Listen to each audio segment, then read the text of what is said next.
कल अपन ने पढ़ा था कि कोल से अपन प्रोसेस करके कोल को बहुत सारी जो प्रोडक्ट ऑब्टेन करते हैं। द फर्स्ट प्रोडक्ट अपना है कोक। कोक क्या होता है? It is a tough porous and black substance. It is an almost pure form of carbon. Coke is use in the manufacturing of steel. एक तरह का लिक्विड हो जाता है ये, मतलब थोड़ा सा टफ हार्ड सा, पोरस एंड ब्लैक सब्सटेंस। ठीक है, प्योर फॉर्म होती है कार्बन की, सबसे प्योरेस्ट फॉर्म, यानी इसमें बहुत कम मिलावट, सबसे ज़्यादा कोयला का कंटेंट जो है वो इसमें कार्बन का कंटेंट जो है इसमें देखा जाता है। Coke is use in the manufacturing of steel and in the extraction of many metals. Extraction यानी जब उनकी माइनिंग की जाती है, उनको निकाला जाता है धरती में से, तो उस दौरान उस एक्सट्रैक्शन के लिए काफ़ी मेटल्स के एक्सट्रैक्शन के लिए कोक इस्तेमाल किया जाता है, और स्टील के मैन्युफैक्चरिंग करने में भी। सेकेंड है कोल टार, डामर जिसे कहते हैं अपन। It is a black thick liquid with an unpleasant smell. Black और थिक गाढ़ा कलर का गाढ़ा लिक्विड होता है और ब्लैक कलर का होता है, and with an unpleasant smell. Unpleasant यानी जो अच्छी ना लगे अपन को, ठीक है ना। अनप्लीजेंट यानी जो अच्छी ना लगे।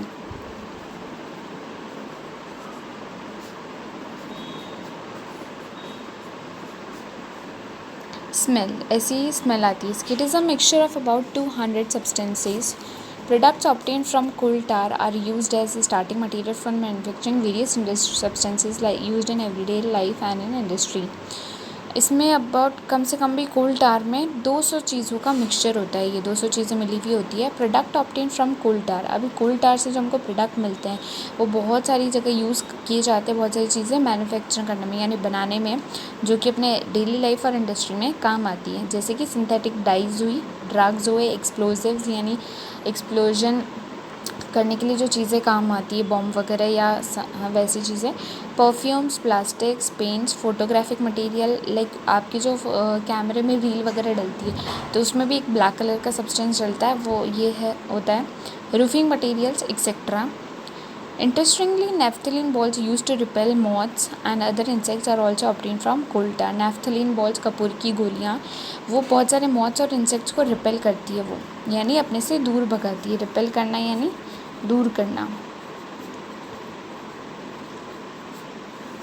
ठीक है, दूर करना। तो जो नेफ्थलीन बॉल्स है वो भी कोल टार से ऑब्टेन होती है अपन को। These days bitumen a petroleum product is used in place of coal tar for metalling the road. से पहले डामर की रोड ज़्यादा बनाई जाती थी, पर आजकल क्या है, बिटुमेन ये भी एक पेट्रोल से निकलने वाला प्रोडक्ट ही है, तो वो ज़्यादा इस्तेमाल किया जाता है रोड्स बनाने के लिए, उनकी मेटलिंग करने के लिए। थर्ड है coal gas. Coal gas is obtain during the processing of coal to get coke. तो कोयले से जब अपन कोक बना रहे थे उस दौरान ही अपन को उसके प्रोसेस में बीच में ये भी मिल जाती है coal gas. Coal gas was use for the street lightning for the first time in London in 1810 and in New York around 1820। तो लंदन और न्यूयॉर्क में स्ट्रीट लाइट्स को जलाने के लिए इस गैस का इस्तेमाल किया जाता था। Nowadays it is used as a source of heat rather than light. पर आज के ज़माने में इसको as a source of heat ज़्यादा इस्तेमाल किया जाता है बजाय के लाइट के, है ना। It is used as a fuel in many industries situated near the coal processing plants. ये बहुत सारी जगह एज अ फ्यूल इस्तेमाल होती है बहुत सी इंडस्ट्रीज़ में। फ्यूल पता है आपको, जो चीज़ दूसरी चीज़ को बर्न करने में या उसको प्रोसेस करवाने में काम आए, यानी मशीन चलाने में या किसी भी चीज़ में। तो कोल प्रोसेसिंग प्लांट्स के पास जो भी इंडस्ट्रीज़ लगी होती है वहाँ पे एज अ फ्यूल इसको यूज़ किया जाता है। You know that next topic अपना पेट्रोलियम, यानी व्हाट इज़ पेट्रोलियम। एक्चुअली मैंने बताया था आप लोगों को पेट्रोलियम मिक्सचर होता है, पेट्रोल नहीं होता है ना। पेट्रोलियम में डीजल, पेट्रोल, पेट्रोलियम जेली सब मिक्सड होता है। तो you know that petrol is used as a fuel in light automobile such as motorcycle, scooters and car. आपको पता है पेट्रोल यूज़ होता है अपनी सारे व्हीकल्स में, कार्स में, स्कूटीज़ में या मोटरसाइकिल बाइक्स में। Heavy motor vehicles like truck and tractors run on diesel. जो हेवी मोटर व्हीकल्स होते हैं, ट्रक्स, ट्रैक्टर्स, बड़े बड़े व्हीकल होते हैं बड़े, उनमें डीजल ज़्यादा, वो डीजल पे चलने वाले होते हैं। Petrol and diesel are obtain from a natural resource called petroleum. इसको अंडरलाइन कर लेना आपको। पेट्रोल और डीजल जो हमको नेचुरल रिसोर्स से ऑब्टेन होते हैं उन्हें उसे पेट्रोलियम कहते हैं। यानी पेट्रोल और डीजल कहाँ से मिलता है अपन को? पेट्रोलियम से। इसको अंडरलाइन कर लेना है आपको। The word petroleum is derive from Petra meaning rock, यानी पेट्रा वर्ड का मीनिंग क्या है? रॉक है, एंड ओलियम मीन्स ऑयल होता है। इसलिए दोनों वर्ड को मिला के पेट्रोलियम वर्ड रखा गया है, यानी चट्टानों से निकलने वाला तेल। As it is mined from between the rocks under earth, ठीक है ना। क्यों? क्योंकि ये कहाँ से निकलता है? अर्थ के अंदर से, चट्टानों से निकलता है। जो ये डायग्राम में दिखा रखा है आपको कि ये रिजर्वॉयर रॉक्स है, इम्पेरियस रॉक्स है, चट्टानें हैं, उनके बीच में कुआं जैसे खोदना पड़ता है।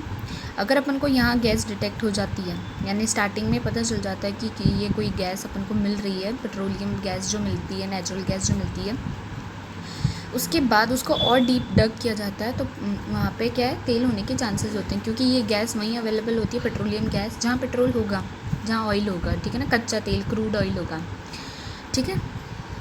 Do you know how petroleum is form? आपको पता है पेट्रोल कैसे बनता है? Petroleum was form from organism living in the sea. Petroleum किससे बना है? जो ऑर्गेनिज्म, जो एनिमल्स वगैरह या सी एनिमल्स है, वो जो रहते थे वहाँ पे, बाद में जब वो मर जाते हैं, as this organism died their body settle at the bottom of the sea, तो उनकी बॉडी क्या है, वहाँ नीचे दब जाती है सी में अंदर, क्योंकि जो भी मर जाता है वो नीचे, ठीक है ना। हाँ, और वहाँ किससे कवर हो जाती थी? With the layers of sand and clay, फिर वो मिट्टी में अंदर दब जाते थे। तो धीरे धीरे मिट्टी में, आपको पता है जैसे समुद्र के अंदर काफ़ी ज़्यादा टेम्परेचर होता है नीचे अर्थ में, अगर अपन जाते हैं उसके और डीप में जाते रहते हैं, तो एब्सेंस ऑफ एयर, क्योंकि हवा नहीं होती है वहाँ पे बिल्कुल भी, हाई टेम्परेचर और हाई प्रेशर, काफ़ी दबाव ज़्यादा होता है हवा का, टेम्परेचर भी काफ़ी हाई होता है, और एब्सेंस ऑफ एयर, ठीक है ना, एयर बिल्कुल नहीं होती है वहाँ पे, बहुत कम होती है, बहुत ही कम। तो इन सब कारणों की वजह से वो जो दबे हुए ऑर्गेनिज्म है वो क्या होते हैं, ट्रांसफॉर्म हो जाते हैं, किस में बदल जाते हैं, पेट्रोल में और नेचुरल गैस में, पेट्रोलियम में और नेचुरल गैसेस में। तो they transform the dead organism into petroleum and natural gases. Look at the figure 5.4, it shows the deposits of petroleum and natural gases में मैंने आपको दिखाया था नेचुरल गैस और पेट्रोलियम का डिपोजिशन दे रखा है। You see that the layer containing petroleum oil and gas is above that of water. आपको यहाँ दिख रहा है जो गैस और ऑयल की लेयर है वो वाटर से ऊपर है, और ये क्यों है? क्योंकि आपको पता है ऑयल और गैस दोनों ही हल्के होते हैं पानी से, और वो पानी में मिक्स भी नहीं होते हैं। पता है ना आप लोगों को, ऑयल मिक्स नहीं होता है। तो यहाँ पे ऑयल से भी हल्की गैस है, इसलिए सबसे पहले गैस डिटेक्ट हो जाती है। तो जो लोग पेट्रोल की माइनिंग करते हैं, यानी वो देखते हैं कि कहाँ पे पेट्रोल मिल सकता है, इसकी भी तो जांच करनी पड़ती है पहले, तो वो लोग सबसे पहले गैस को ही देखते हैं कि लाइक अगर हमको यहाँ गैस मिल रही है तो हम और नीचे खुदाई करेंगे तो हमको ऑयल मिलने के चांसेस हैं, ठीक है ना। गैस से ही पता चलता है कि वहाँ पे ऑयल मिलने के चांसेस है या नहीं है। Recall that the oil gas are lighter than water and do not mix with it. तो ये क्या है, हल्के होते हैं पानी से और मिक्स नहीं होते, इसलिए ये ऊपर होते हैं लेयर में। The world's first oil was drilled in peninsula USA in 1859. 8 years later in 1860 oil was struck at Makum in Assam. 1859 में सबसे पहले तेल का कुआं खोदा गया पेनिनसुला USA अमेरिका में, और उसके बाद 8 साल बाद अपने इंडिया में आसाम में अपने को एक ऑयल टैंक मिल गया। Oil in India oil is found in Assam. कहाँ कहाँ पाया जाता है अपने यहाँ कच्चा तेल? आसाम में, Gujarat, Mumbai, high and in the river basins of Godavari and Krishna, और इन नदियों के यहाँ पे भी अपने को मिलता है, गोदावरी और कृष्णा नदी के। रिफाइनिंग ऑफ पेट्रोलियम, यानी अब ये तेल निकाला कैसे जाता है? सबसे पहले पेट्रोलियम होता है क्या? It is a dark oily liquid. आपने कभी क्रूड ऑयल की माइनिंग देखी हो? न्यूज़ चैनल पे दिखाते हैं, मोस्ट प्रोबेबली CNBC आवाज़ पे दिखाते हैं, तो वो एकदम काले कलर का निकलता है और एकदम ऑयली स्लिपरी सा लिक्विड होता है। It has an unpleasant order, उसकी स्मेल अच्छी नहीं होती, अनप्लीजेंट जो अपने को अच्छी नहीं लगे, सुहावनी ना लगे। पेट्रोलियम क्या है उसको अंडरलाइन कर लेना आपको। It is a mixture of various constituents such as petroleum gas, petrol, diesel, lubricating oil, paraffin wax etcetera.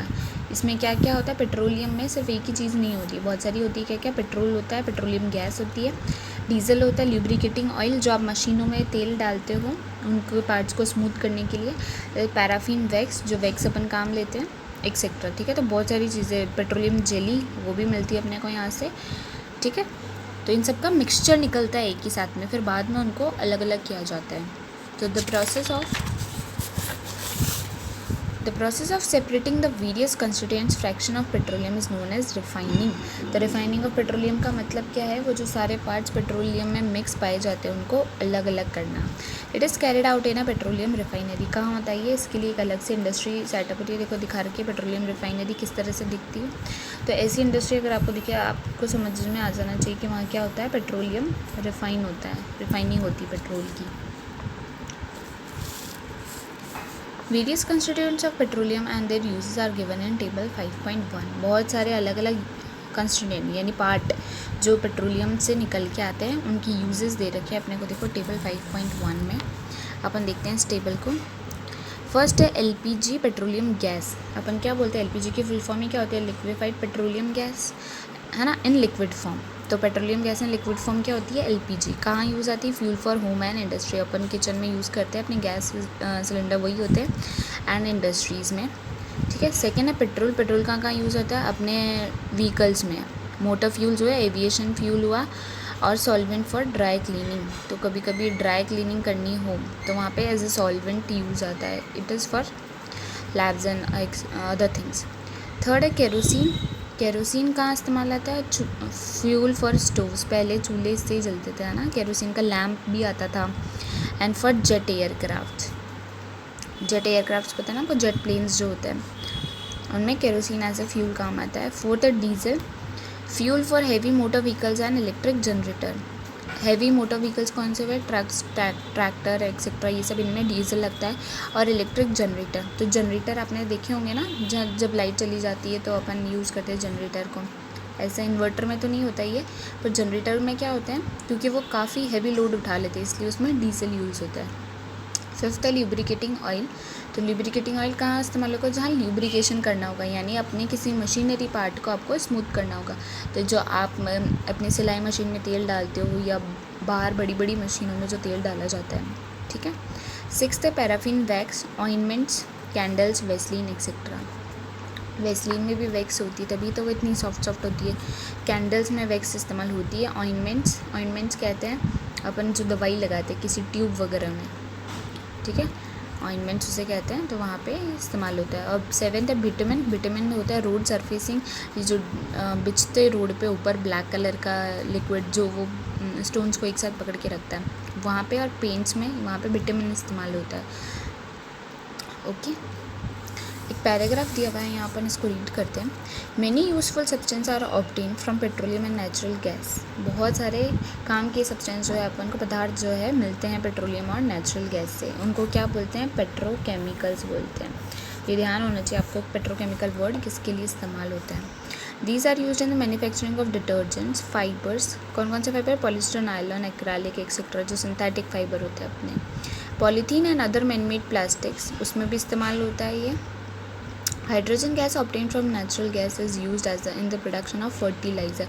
तो जो हाइड्रोजन गैस अपने को मिलती है नेचुरल गैस से, वहाँ वो किस में इस्तेमाल होती है, फर्टिलाइज़र बनाने में, खाद बनाने में, यूरिया बनाने में. जैसे आर्टिफिशियल यूरिया जो बनता है ना लैब में.